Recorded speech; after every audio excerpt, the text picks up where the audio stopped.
तुम्हारे अपने पसंदीदा बुकमार्क समरी चैनल में स्वागत है। अगर तुम्हें हमारी बुक समरी पसंद आए तो लाइक, शेयर और हमारे चैनल को सब्सक्राइब करना मत भूलना। तो चलो अब शुरू करते हैं।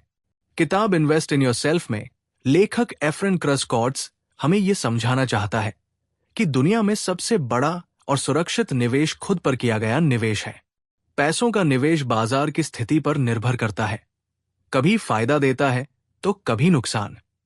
लेकिन अगर समय, ऊर्जा और पैसा खुद को बेहतर बनाने पर खर्च किया जाए तो उसका फायदा कभी खत्म नहीं होता। खुद को बेहतर बनाने का मतलब है दिमाग, शरीर, आदतें और सोच सबको मजबूत करना।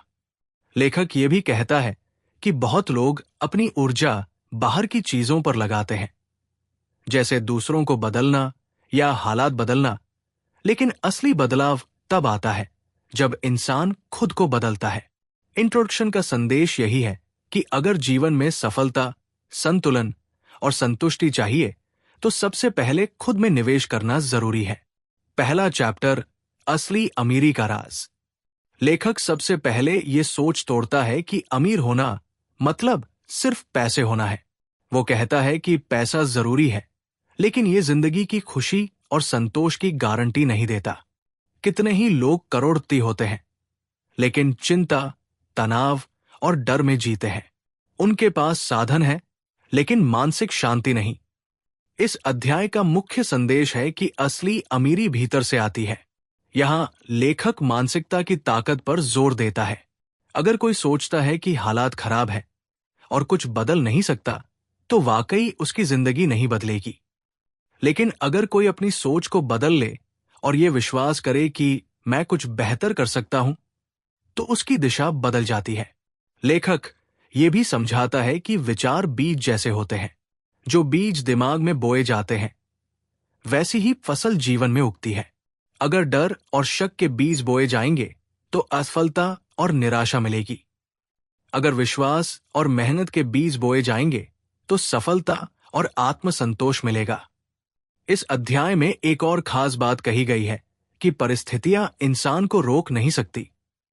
असली रुकावट सिर्फ सोच होती है। उदाहरण के तौर पर, कई लोग गरीब हालात से उठकर सफल हुए क्योंकि उनकी मानसिकता अमीर थी। वहीं कई लोग सुविधा होने पर भी पीछे रह गए क्योंकि उनकी सोच सीमित थी। दूसरा चैप्टर, सीखना है सबसे बड़ा निवेश। इस अध्याय में लेखक बताता है कि सीखना कभी खत्म नहीं होना चाहिए। वो कहता है कि डिग्री मिलना या स्कूल कॉलेज खत्म होना सीखने का अंत नहीं है, बल्कि असली सीख उसके बाद शुरू होती है। लेखक ये भी समझाता है कि हर दिन इंसान या तो आगे बढ़ता है या पीछे छूट जाता है, और आगे बढ़ने का सबसे बड़ा तरीका है लगातार सीखते रहना। जो लोग सीखना बंद कर देते हैं वे समय के साथ पुराने पड़ जाते हैं, जबकि जो सीखते रहते हैं वे हमेशा तरोताजा रहते हैं और बदलते हालातों में भी टिके रहते हैं। यहां लेखक एक अहम बात पर ध्यान दिलाता है। सीखना सिर्फ किताबों से नहीं होता।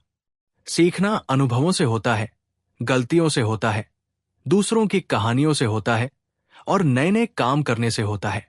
इस अध्याय में यह भी कहा गया है कि खुद पर पैसा खर्च करने से डरना नहीं चाहिए। चाहे वो किसी कोर्स की फीस हो, किताबें खरीदना हो या नई स्किल सीखना हो, ये सब असली निवेश है।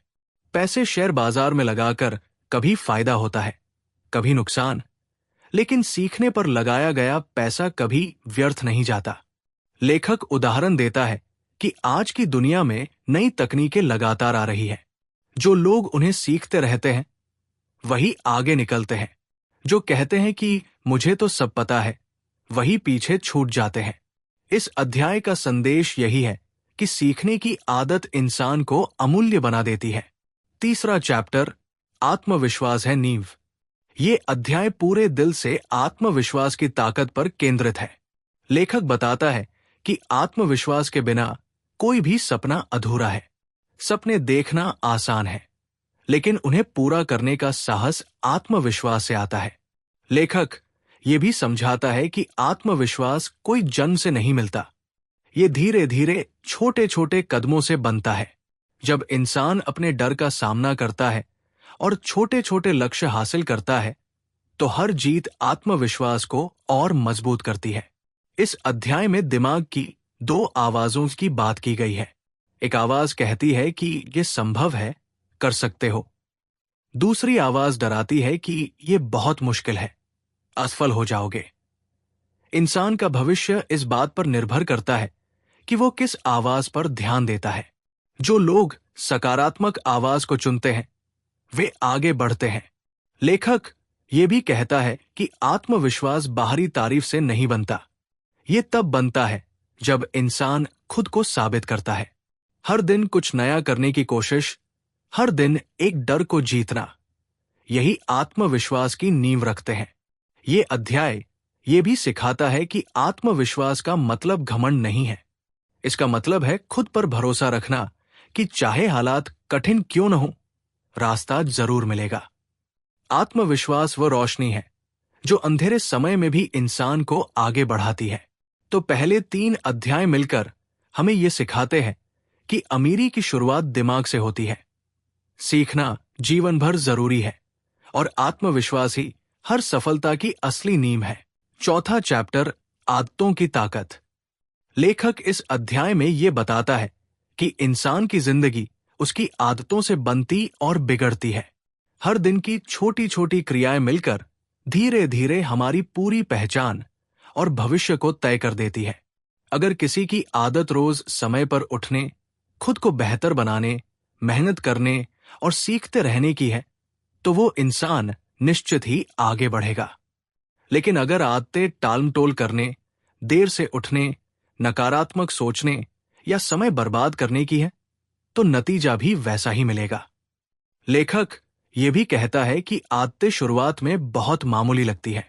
उदाहरण के लिए, अगर कोई रोज 1 घंटा सीखने या पढ़ने में लगाता है, तो कुछ दिनों में फर्क नहीं दिखेगा। लेकिन सालों तक ऐसा करने से वही इंसान ज्ञान और अनुभव में सबसे आगे निकल जाएगा। वही अगर कोई रोज 1 घंटा बेवजह आलस्य या मनोरंजन में बिताता है, तो धीरे धीरे उसकी क्षमता और अवसर कम हो जाएंगे। इस चैप्टर में यह भी समझाया गया है कि आदतें एक चक्र, साइकिल की तरह होती है। पहले इंसान आदतों को बनाता है, फिर आदतें इंसान को गढ़ती है। इसलिए यह बहुत जरूरी है कि शुरुआत में ही सही आदतें अपनाई जाएं। और अगर किसी के पास बुरी आदतें हैं, तो उन्हें धीरे धीरे अच्छे विकल्पों से बदलना चाहिए। लेखक ये साफ करता है कि आदतें बदलना मुश्किल है, लेकिन नामुमकिन नहीं। इसके लिए धैर्य, दोहराव और खुद पर नियंत्रण की जरूरत है। 5वां चैप्टर, समय का सही उपयोग। ये अध्याय समय की कीमत और प्रबंधन की गहराई से चर्चा करता है। लेखक कहता है कि समय हर किसी के पास बराबर है, अमीर हो या गरीब, सफल हो या असफल, सबको दिन में 24 घंटे मिलते हैं। फर्क इस बात से पड़ता है कि कौन इन 24 घंटों का इस्तेमाल कैसे करता है। लेखक बताता है कि समय पैसे से भी कीमती है, क्योंकि पैसा खोकर वापस मिल सकता है, लेकिन समय कभी वापस नहीं आता। अगर आज का 1 घंटा बर्बाद कर दिया, तो वो हमेशा के लिए चला गया। इसीलिए समय की कद्र करना मतलब है खुद की जिंदगी की कद्र करना। इस चैप्टर में बताया गया है कि सफल लोग अपने समय को प्राथमिकताओं के हिसाब से बांटते हैं। वे जानते हैं कि कौन सा काम सबसे जरूरी है और कौन सा काम इंतजार कर सकता है। वे आलस्य और फालतू गतिविधियों से बचते हैं। वहीं असफल लोग समय को यूं ही बहने देते हैं, छोटी छोटी बातों में उलझकर या मनोरंजन में डूबकर। लेखक ये भी कहता है कि समय नहीं है, ये अक्सर एक बहाना होता है। असलियत यह है कि इंसान समय उन कामों में लगाता है जिन्हें वो महत्वपूर्ण मानता है। अगर किसी चीज को सच में महत्व दिया जाए, तो उसके लिए समय निकाला ही जा सकता है। ये अध्याय हमें यह भी सिखाता है कि अगर दिन को योजना के साथ बिताया जाए, जैसे टू डू लिस्ट बनाना, प्राथमिकताएं तय करना और फालतू कामों को हटाना, तो कम समय में भी बड़ी उपलब्धियां हासिल की जा सकती है। 6वां चैप्टर, लक्ष्य तय करने की कला। ये अध्याय कहता है कि बिना लक्ष्य इंसान ऐसे है जैसे कोई नाव बिना दिशा के समुद्र में बह रही हो। मेहनत चाहे जितनी हो, लेकिन अगर दिशा ही साफ नहीं है तो मंजिल कभी नहीं मिलेगी।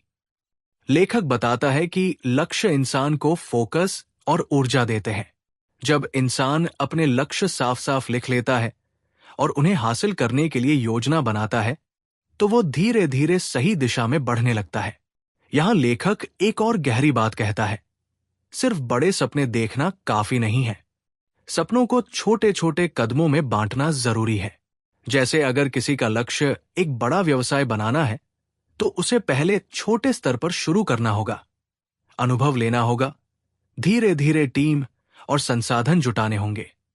इस तरह हर छोटा कदम उस बड़े लक्ष्य की ओर ले जाएगा। इस अध्याय में यह भी समझाया गया है कि लक्ष्य हमेशा वास्तविक होने चाहिए। बहुत ऊंचे लेकिन असंभव लक्ष्य इंसान को निराश कर देते हैं।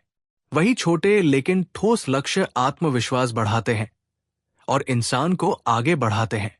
लेखक ये भी सलाह देता है कि लक्ष्यों को हमेशा लिखा जाना चाहिए। जब लक्ष्य कागज पर उतरते हैं तो वे सिर्फ कल्पना नहीं रहते, बल्कि ठोस योजना बन जाते हैं। उन्हें बार बार पढ़ने और याद रखने से इंसान प्रेरित रहता है और ध्यान नहीं भटकता। इस चैप्टर का सार यह है कि लक्ष्य ही वो नक्शा है जो इंसान को उसकी मंजिल तक ले जाता है। बिना लक्ष्य जीवन बेकार मेहनत में निकल सकता है, लेकिन लक्ष्य के साथ मेहनत हमेशा मायने रखती है। तो चौथा चैप्टर आदतों को संभालने की कला सिखाता है। पांचवा समय को बचाने और सही इस्तेमाल करने का महत्व बताता है, और छठा लक्ष्य तय करके जीवन को दिशा देने की ताकत समझाता है। ये तीनों अध्याय मिलकर ये साबित करते हैं कि सफलता सिर्फ मेहनत से नहीं, बल्कि अनुशासन, समय प्रबंधन और लक्ष्य निर्धारण से मिलती है। सातवां चैप्टर सकारात्मक सोच की ताकत। लेखक इस अध्याय में समझाता है कि इंसान की सोच ही उसकी हकीकत बनाती है। अगर दिमाग में नकारात्मक विचार भरे हों तो हर छोटी बात बोझ लगती है। वही इंसान हर जगह मुश्किलें और खतरे ही देखता है। दूसरी ओर अगर सोच सकारात्मक है तो वही मुश्किल मौके में बदल जाती है और वही कठिनाई सीखने का अवसर बन जाती है। लेखक उदाहरण देता है कि दो लोग एक ही परिस्थिति में होते हैं। एक सोचता है कि मेरे पास कुछ नहीं है, मैं असफल हो जाऊंगा, और दूसरा सोचता है कि ये मुश्किल है, लेकिन मैं सीख कर इसे कर सकता हूं। नतीजा ये होता है कि पहला इंसान वही रुक जाता है, जबकि दूसरा धीरे धीरे सफलता की ओर बढ़ता है। यहां यह भी समझाया गया है कि सकारात्मक सोच का मतलब ये नहीं है कि समस्या नहीं दिखेगी। समस्या तो दिखेगी ही, लेकिन सकारात्मक इंसान समस्या के बीच समाधान खोजेगा। वो हार मानकर बैठ नहीं जाएगा। लेखक ये भी कहता है कि दिमाग एक चुंबक की तरह है, जैसे सोचोगे वैसे ही मौके और हालात को खींच लोगे। अगर बार बार असफलता का डर सोचोगे तो असफलता आकर्षित होगी, और अगर आत्मविश्वास व सफलता की कल्पना करोगे तो धीरे धीरे वही हकीकत बन जाएगी। आठवां चैप्टर मेहनत और अनुशासन का मूल्य। इस अध्याय का मुख्य विचार यह है कि सपनों को साकार करने के लिए मेहनत और अनुशासन ही असली साधन है।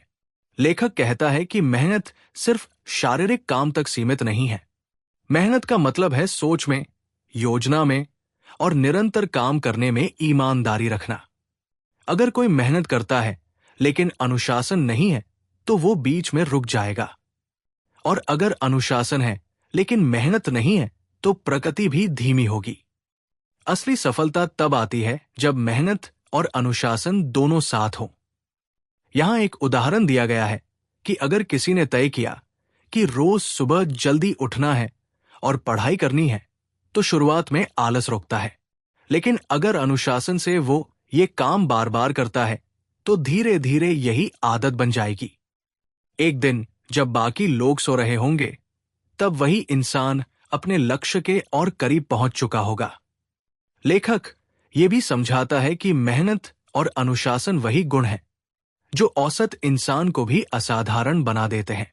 कई बार लोग बहुत प्रतिभाशाली होते हैं, लेकिन मेहनत और अनुशासन की कमी के कारण पीछे रह जाते हैं। वही साधारण लोग अगर इन दो गुणों पर टिके रहें तो बड़ी बड़ी उपलब्धियां हासिल कर लेते हैं।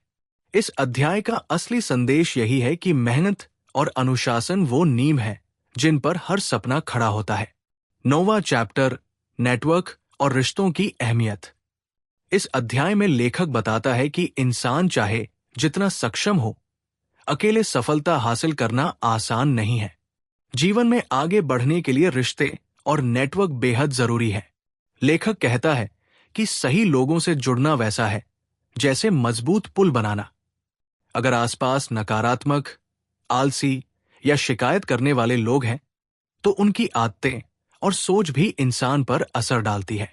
धीरे धीरे इंसान भी वैसा ही बनने लगता है। लेकिन अगर संगत मेहनती, सकारात्मक और आगे बढ़ने वाले लोगों की हो, तो उनकी ऊर्जा और आदतें इंसान को भी प्रेरित करती है। यहां यह भी समझाया गया है कि नेटवर्किंग का मतलब सिर्फ लोगों से जान पहचान बढ़ाना नहीं है। असली नेटवर्किंग तब होती है जब रिश्ते भरोसे, सहयोग और ईमानदारी पर खड़े होते हैं। अगर रिश्ता सिर्फ स्वार्थ के लिए बनाया जाए तो वो ज्यादा दिन नहीं टिकेगा। लेकिन अगर रिश्ते में देने और मदद करने की भावना हो, तो वही रिश्ता लंबे समय तक सफलता में साथ देता है। लेखक ये भी कहता है कि अच्छे रिश्ते सिर्फ अवसर ही नहीं लाते, बल्कि कठिन समय में सहारा भी देते हैं। कई बार एक सही इंसान से जुड़ने पर वो दरवाजा खुल जाता है जो अकेले जिंदगी भर कोशिश करने पर भी नहीं खुलता। इस अध्याय का गहरा संदेश है कि रिश्ते और नेटवर्क सफलता का शॉर्टकट नहीं, बल्कि मजबूत आधार है। सही लोगों से जुड़कर और रिश्तों को निभाकर इंसान वो ऊंचाई हासिल कर सकता है जो अकेले मुश्किल होती है। तो 7वां अध्याय हमें सकारात्मक सोच की गहराई दिखाता है। 8वां मेहनत और अनुशासन की नींव पर जोर देता है, और 9वां रिश्तों व नेटवर्क की असली ताकत समझाता है। ये तीनों अध्याय मिलकर ये साबित करते हैं कि जीवन बदलने के लिए दिमाग, कर्म और संगत तीनों का सही होना बेहद जरूरी है। 10वां चैप्टर, आत्मविश्वास का महत्व। इस अध्याय में लेखक बताता है कि आत्मविश्वास इंसान की सबसे बड़ी पूंजी है। बिना आत्मविश्वास के ज्ञान, मेहनत और अवसर भी अधूरे रह जाते हैं। आत्मविश्वास ही वो ताकत है जो इंसान को नए मौके अपनाने और मुश्किलों से जूझने की हिम्मत देती है। लेखक समझाता है कि आत्मविश्वास जन्म से नहीं आता, बल्कि ये अनुभव और अभ्यास से बनता है। जब इंसान छोटे छोटे कामों में सफलता पाता है, धीरे धीरे उसमें आत्मविश्वास बढ़ता है। जैसे कोई मंच पर बोलने से डरता है, अगर वो पहले 5 लोगों के सामने बोलने की हिम्मत जुटाए और धीरे धीरे संख्या बढ़ाए, तो उसका डर खत्म हो जाएगा और आत्मविश्वास बढ़ जाएगा। यहां यह भी बताया गया है कि आत्मविश्वास का मतलब घमंड या अहंकार नहीं है। यह भीतर से आने वाला विश्वास है कि मैं कोशिश कर सकता हूं और सीख सकता हूं। असफलता आने पर भी आत्मविश्वासी इंसान टूटता नहीं, बल्कि सीखकर दोबारा खड़ा होता है। इस अध्याय का सार यही है कि आत्मविश्वास इंसान को किसी भी भीड़ में अलग पहचान दिलाता है। अगर आत्मविश्वास है तो इंसान मौके बना सकता है, और अगर नहीं है तो मौकों के होते हुए भी पीछे रह जाता है। 11वां चैप्टर, निरंतर सीखने की आदत। इस अध्याय में लेखक कहता है कि दुनिया लगातार बदल रही है। जो इंसान सीखना बंद कर देता है, वो धीरे धीरे पीछे रह जाता है। निरंतर सीखते रहना ही आगे बढ़ने का असली मंत्र है। लेखक उदाहरण देता है कि कई लोग पढ़ाई खत्म करने के बाद किताबों से दूरी बना लेते हैं, लेकिन असली पढ़ाई तो जिंदगी भर चलती है। नई तकनीकें, नए विचार, नए कौशल, ये सब सीखना जरूरी है। जो इंसान सीखते रहते हैं, वही हर दौर में प्रासंगिक बने रहते हैं। यहां यह भी समझाया गया है कि सीखना सिर्फ किताबों तक सीमित नहीं है। सीखना अनुभवों से भी होता है, दूसरों से बातचीत से भी, असफलताओं से भी और खुद को परखने से भी। अगर कोई हर दिन थोड़ा थोड़ा नया ज्ञान ले तो 1 साल बाद उसकी सोच और क्षमता पूरी तरह बदल सकती है। लेखक ये भी कहता है कि सीखने के लिए हमेशा खुले दिमाग से रहना चाहिए। अहंकार या ये सोच कि मुझे सब पता है इंसान को रोक देती है। असली बुद्धिमानी यह है कि इंसान मान ले कि सीखने की कोई सीमा नहीं है। इस अध्याय का संदेश है कि जो इंसान सीखना बंद करता है वो बढ़ना भी बंद कर देता है, और जो इंसान सीखते रहता है उसकी प्रगति कभी रुकती नहीं। 12वां चैप्टर, संतुलित जीवन जीने की कला। ये अंतिम अध्याय बताता है कि सफलता का असली मतलब सिर्फ पैसे या पद तक सीमित नहीं है। असली सफलता तब है जब इंसान का जीवन संतुलित हो, जहां करियर, रिश्ते, स्वास्थ्य और मानसिक शांति सबका मेल हो। लेखक समझाता है कि कई लोग पैसे कमाने में इतने व्यस्त हो जाते हैं कि परिवार और सेहत को भूल जाते हैं। वहीं कुछ लोग रिश्तों में इतने उलझ जाते हैं कि करियर और सपनों को नजरअंदाज कर देते हैं। दोनों ही स्थितियां अधूरी जिंदगी की ओर ले जाती है। यहां यह भी बताया गया है कि संतुलन का मतलब हर चीज को बराबर समय देना नहीं है, बल्कि सही प्राथमिकता तय करना है। जैसे अगर काम का दबाव है तो परिवार को थोड़ा समझाना पड़ेगा, लेकिन पूरी तरह अनदेखा नहीं किया जा सकता। उसी तरह अगर स्वास्थ्य बिगड़ रहा है तो बाकी सबको पीछे रखकर पहले सेहत पर ध्यान देना चाहिए। लेखक ये भी कहता है कि मानसिक शांति के बिना कोई उपलब्धि मायने नहीं रखती। अगर भीतर बेचैनी है तो बाहरी सफलता भी अधूरी लगेगी। इसलिए जीवन में आराम, रुचियां और आत्म देखभाल भी उतनी ही जरूरी है जितना काम और करियर। इस अध्याय का गहरा संदेश यही है कि इंसान को जिंदगी को एक तस्वीर की तरह देखना चाहिए।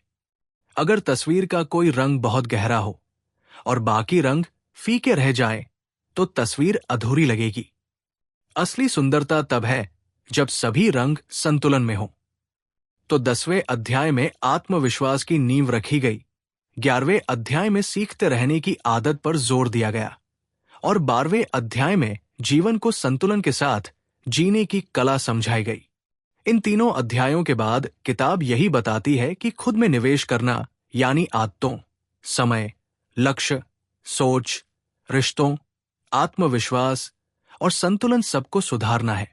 यही निवेश इंसान को सबसे बड़ी सफलता और संतुष्टि देता है। इस किताब के लिए बस इतना ही। उम्मीद है तुम्हें ये समरी पसंद आई होगी, तो हमारे चैनल को सब्सक्राइब जरूर कर देना और वीडियो को शेयर करना मत भूलना। मैं जल्दी ही एक और शानदार और मजेदार नई किताब की समरी लेकर फिर मिलूंगा।